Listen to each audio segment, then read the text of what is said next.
संपूर्ण महाभारत कथा की इस भाग में आपका स्वागत है। अभी हम लोग सुन रहे हैं महाभारत कथा की मुख्य 18 पर्वों के प्रकार में से प्रथम प्रकार आदि पर। गुरुभक्त एकलव्य।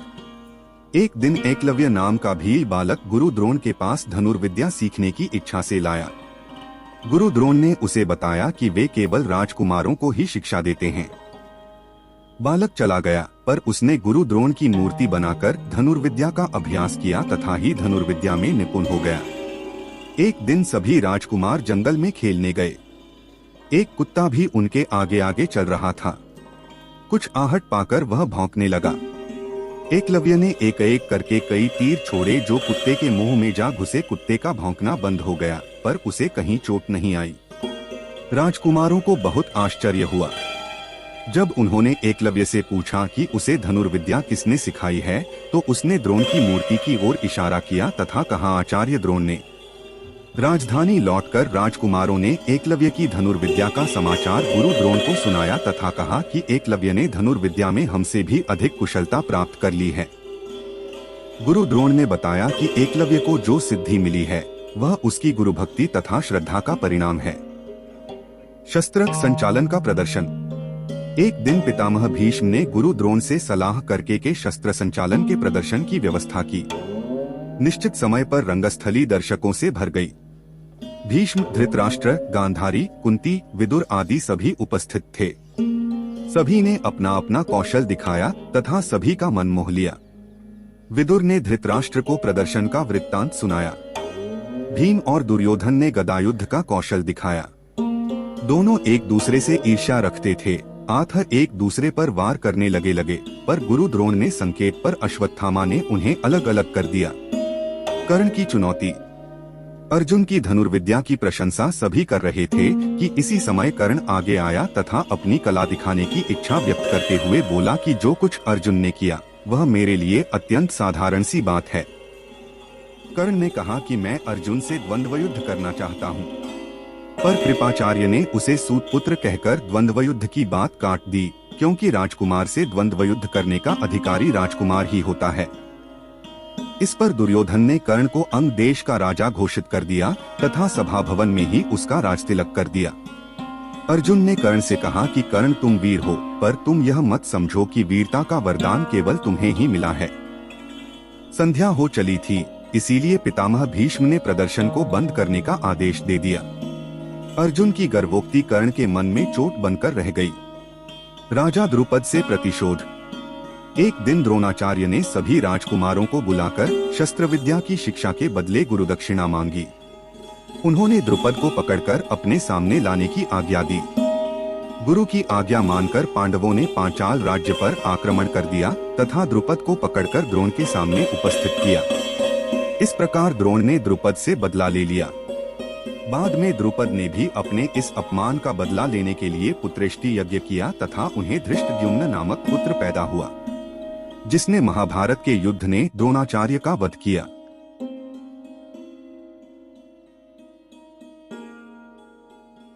लाक्षागृह दान। दुर्योधन दिन रात इसी चिंता में रहता कि किसी प्रकार पांडवों का नाश करके हस्तिनापुर पर राज्य कर सके। कौरवों पांडवों में युधिष्ठिर सबसे बड़े थे तथा इसीलिए सिंहासन के उत्तराधिकारी समझे जाते थे। पर दुर्योधन सोचता था कि उसके पिता ज्येष्ठ होने पर भी जन्मांध होने के कारण गद्दी न पा सके, तो इससे उत्तराधिकारी का नियम तो नहीं बदल जाता।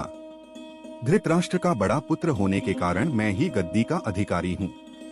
शकुनी, कर्ण, दुःशासन आदि दुर्योधन के साथ थे। दुर्योधन ने पांडवों की बुराई करके धृतराष्ट्र को भी अपने पक्ष में कर लिया तथा पिता से पांडवों को वर्णावर्त के मेले में भेजने को कहा। दुर्योधन एक योजना बनाकर पांडवों का नाश करना चाहता था। धृतराष्ट्र की आज्ञा से पांडव वर्णावर्त चले गए। उनके जाते समय विदुर ने युधिष्ठिर को सावधान कर दिया तथा अगले संदेश की प्रतीक्षा करने को कहा। एक दिन अर्जुन राजभवन के द्वार पर बैठे थे, तभी एक ब्राह्मण रोता हुआ आया और उसने बताया कि चोर उसकी गायें चुरा ले गए हैं। अर्जुन उस समय निरस्त्र थे। उनके अस्त्र घर में थे, जहां युधिष्ठिर द्रौपदी के साथ थे। अर्जुन धर्म संकट में पड़ गए।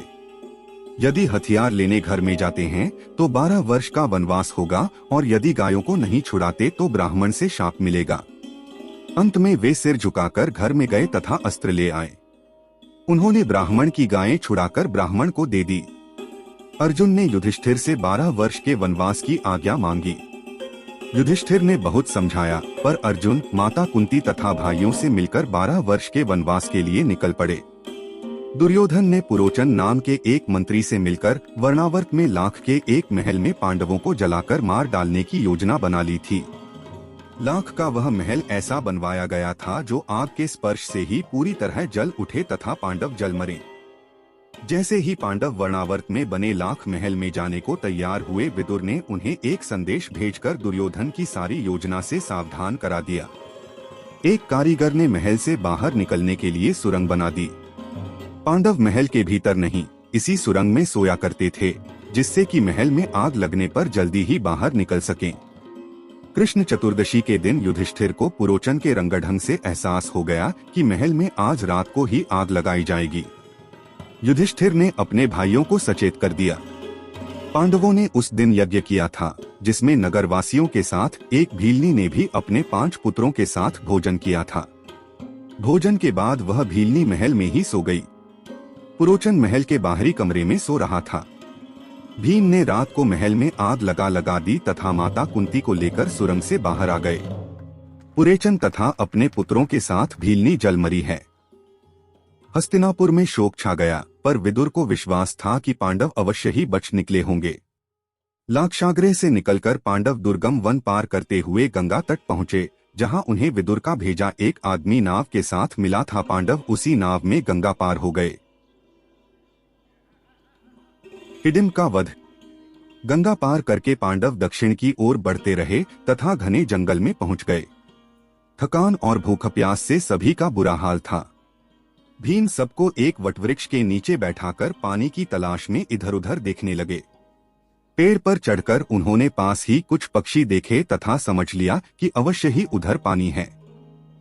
वे उसी तरफ गए तथा एक जलाशय के किनारे पहुंच गए, जहां उन्होंने अपनी प्यास बुझाई तथा स्नान किया। वे माता और भाइयों के लिए भी पानी लाए। थकान होने के कारण वे सब सो गए थे। उस जलाशय के पास हिडिंब नाम का एक राक्षस रहता था। उसकी बहन हिडिंबा का भी उसी के साथ रहती थी। जैसे ही राक्षस को मानवगंध मिली, उसने अपनी बहन को उन्हें मारकर मांस लाने को भेजा। हिडिंबा भीम को देखकर मोहित हो गई। उसने सुंदर युवती का रूप धारण कर लिया तथा बोली कि मेरे भाई ने मुझे तुम्हें मारने के लिए भेजा था, पर मैं तुमसे विवाह करना चाहती हूँ। सोए हुए लोगों को जगाओ, जिससे कि मैं उन्हें अपनी माया से सुरक्षित स्थान पर पहुंचा दूं। यदि मेरा भाई यहाँ आ गया तो वह सबको मार डालेगा। वह बड़ा क्रूर तथा बलवान है। भीम ने कहा कि मुझे तुम्हारे भाई से कोई भय नहीं है। तभी वहां हिडिंब आ गया। जब उसने अपनी बहन को सुंदर युवती के रूप में भीम से बात करते देखा तो अत्यंत क्रुद्ध हो गया। पहले वह हिडिंबा को ही मारने दौड़ा। भीम ने उसे बीच में ही पकड़ लिया। दोनों में भयंकर युद्ध होने लगा। शोर सुनकर पांडव तथा माता कुंती जाग गईं। तभी भीम ने हिडिंब को पटक दिया तथा उसके प्राण निकल गए। माता कुंती ने युधिष्ठिर की सलाह पर भीम को हिडिंबा से विवाह करने की अनुमति दे दी। समय पर उसे एक पुत्र प्राप्त हुआ, जिसका नाम घटोत्कच रखा गया।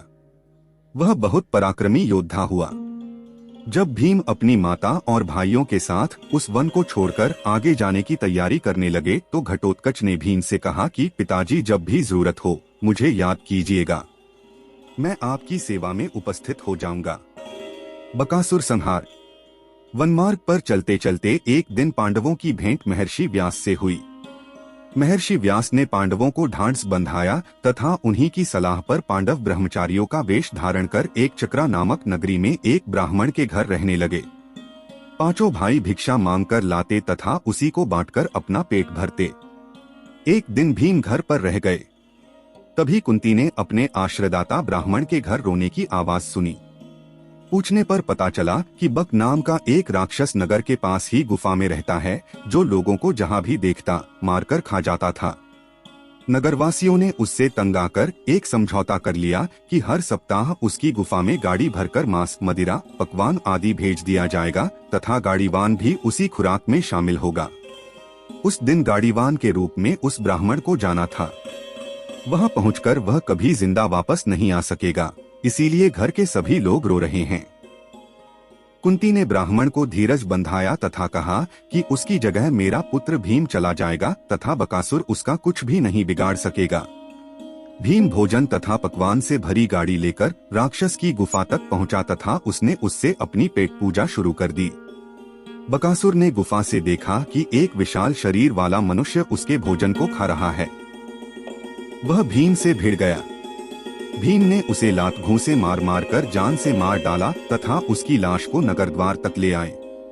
नगरवासियों की प्रसन्नता की सीमा न रही। धन्यवाद। महाभारत था कि अगली भाग में हम लोग फिर मिलेंगे।